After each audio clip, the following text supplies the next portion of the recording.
Môžem to ešte raz, poď. Ako vznikla myšlienka založiť WOOMS? Keď som zistila, že šperky, aké si predstavujem, neviem zohnať nikde na slovenskom trhu, a hlavne Jirka v náušnice, tie som naozaj nevedela zohnať skoro nikde. Čo znamená názov WOOMS?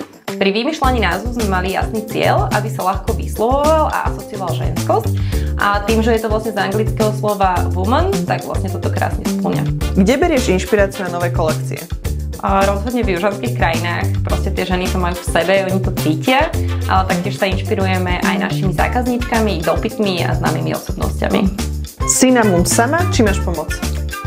Po WOOMS sme viacerí, máme skvelý tím, máme hlavne veľmi kvalitný tím, vďaka ktorému dokážeme napredovať a stále sa zlepšovať, takže za to som fakt že veľmi, veľmi vďačná.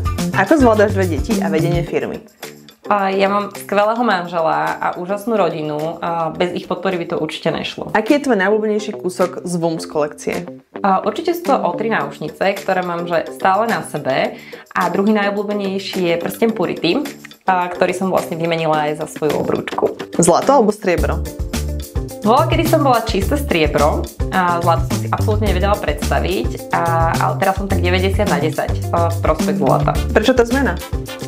Vieš čo, v zlatníctve mi pred pár rokmi povedala predavačka, že si myslí, že by sa mi viacej hodilo zlato, a to vlastne úplne stačilo. Kto je pre teba najväčším vzorom? Najväčším vzorom je určite moja mamina.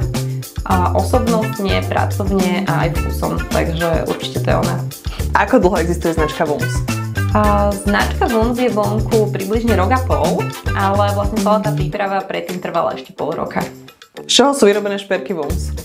Šperky sú vyrobené buď zo striebra alebo z chirurgickej ocele. A tie z chirurgické ocele sú veľmi obľúbené, lebo sú aj vodeodolné, takže si ich baby vôbec nemusia dávať dole, môžu sa s nimi sprchovať, kúpať či športovať.